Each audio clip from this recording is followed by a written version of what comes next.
Downward through the evening twilight, in the days that are forgotten, in the unremembered ages, from the full moon fell Nokomis, fell the beautiful Nokomis, she a wife, but not a mother. She was sporting with her women, swinging in a swing of grapevines, when her rival, the rejected, full of jealousy and hatred, cut the leafy swing asunder, cut in twain the twisted grapevines, and Nokomis fell affrighted downward through the evening twilight, on the muscadet, the meadow, on the prairie full of blossoms. "See, a star falls," said the people. "From the sky a star is falling." There among the ferns and mosses, there among the prairie lilies on the muscadet, the meadow, in the moonlight and the starlight, fair Nokomis bore a daughter, and she called her name Winona, as the firstborn of her daughters. And the daughter of Nokomis grew up like the prairie lilies, grew a tall and slender maiden with the beauty of the moonlight, with the beauty of the starlight. And Nokomis warned her often, saying oft and oft repeating, "Oh, beware of Mudjekeewis, of the west wind Mudjekeewis. Listen not to what he tells you. Lie not down upon the meadow. Stoop not down among the lilies, lest the west wind come and harm you." But she heeded not the warning, heeded not those words of wisdom, and the west wind came at evening, walking lightly o'er the prairie, whispering to the leaves and blossoms, bending low the flowers and grasses, found the beautiful Winona lying there among the lilies, wooed her with his words of sweetness, wooed her with his soft caresses, till she bore a son in sorrow, bore a son of love and sorrow. Thus was born my Hiawatha, thus was born the child of wonder, but the daughter of Nokomis, Hiawatha's gentle mother, in her anguish died deserted by the west wind, false and faithless, by the heartless Mudjekeewis. For her daughter long and loudly wailed and wept the sad Nokomis. "Oh, that I were dead," she murmured. "Oh, that I were dead as thou art! No more work and no more weeping. Wahonowin, Wahonowin." By the shores of Gitchigumi, by the shining big sea water, stood the wigwam of Nokomis, daughter of the moon, Nokomis. Dark behind it rose the forest, rose the black and gloomy pine trees, rose the firs with cones upon them.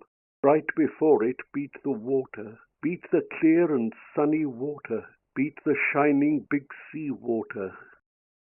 There the wrinkled old Nokomis nursed the little Hiawatha, rocked him in his linden cradle, bedded soft in moss and rushes, safely bound with reindeer sinews, stilled his fretful wail by saying, "Hush, the naked bear will hear thee," lulled him into slumber singing, "You-wah-yay, my little owlet. Who is this that lights the wigwam? With his great eyes lights the wigwam. You-wah-yay, my little owlet." Many things Nokomis taught him of the stars that shine in heaven, showed him Ishkudah the comet, Ishkudah with fiery tresses, showed the death dance of the spirits, warriors with their plumes and war clubs flaring far away to northward in the frosty nights of winter, showed the broad white road in heaven, pathway of the ghosts, the shadows, running straight across the heavens, crowded with the ghosts, the shadows. At the door on summer evenings sat the little Hiawatha, heard the whispering of the pine trees, heard the lapping of the waters, sounds of music, words of wonder. "Minnewawa," said the pine trees. "Mudwe Oshka," said the water.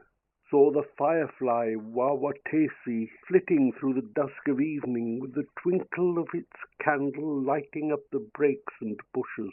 And he sang the song of children, sang the song Nokomis taught him. "Wawatesi, little firefly, little flitting white fire insect, little dancing white fire creature, Light me with your little candle, ere upon my bed I lay me, ere in sleep I close my eyelids. Saw the moon rise from the water, rippling, rounding from the water, saw the flecks and shadows on it, whispered, "What is that, Nokomis?" And the good Nokomis answered, "Once a warrior, very angry, seized his grandmother and threw her up into the sky at midnight. Right against the moon he threw her. 'Tis her body that you see there." Saw the rainbow in the heaven. In the eastern sky the rainbow whispered, "What is that, Nokomis?" And the good Nokomis answered, "'Tis the heaven of flowers you see there. All the wild flowers of the forest, all the lilies of the prairie, when on earth they fade and perish, blossom in that heaven above us." When he heard the owls at midnight hooting, laughing in the forest, "What is that?" he cried in terror. "What is that?" he said, "Nokomis?" And the good Nokomis answered, "That is but the owl and owlet talking in their native language, talking, scolding at each other." Then the little Hiawatha learnt of every bird its language, learnt their names and all their secrets, how they built their nests in summer, where they hid themselves in winter, talked with them whene'er he met them, called them Hiawatha's chickens. Of all beasts he learnt the language, learnt their names and all their secrets, how the beavers built their lodges, where the squirrels hid their acorns, how the reindeer ran so swiftly, why the rabbit was so timid, talked with them whene'er he met them, called them Hiawatha's brothers. Then Iagoo, the great boaster, he, the marvelous storyteller, he, the traveler and the talker, he, the friend of old Nokomis, made a bow for Hiawatha. From a branch of ash he made it, from an oak bough made the arrows, tipped with flint and winged with feathers, and the cord he made of deerskin. Then he said to Hiawatha, "Go, my son, into the forest, where the red deer herd together. Kill for us a famous roebuck, kill for us a deer with antlers." Forth into the forest straightway all alone walked Hiawatha, proudly with his bow and arrows, and the birds sang round him, o'er him. "Do not shoot us, Hiawatha," sang the robin, the opeechee, sang the bluebird, the owyster. "Do not shoot us, Hiawatha." Up the oak tree close beside him sprang the squirrel Ajidomo, in and out among the branches, coughed and chattered from the oak tree, laughed and said between his laughing, "Do not shoot me, Hiawatha."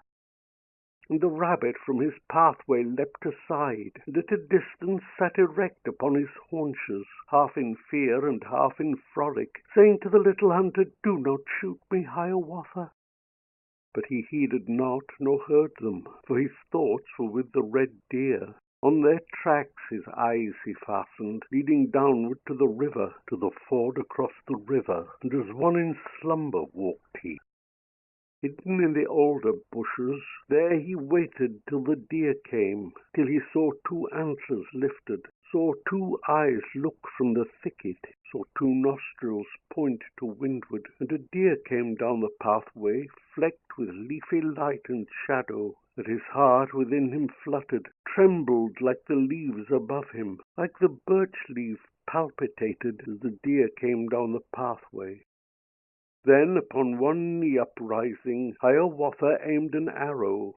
Scarce a twig moved with his motion, scarce a leaf was stirred or rustled, but the wary roebuck started, stamped with all his hoofs together, listened with one foot uplifted, leapt as if to meet the arrow. Ah, the singing, fatal arrow! Like a wasp it buzzed and stung him.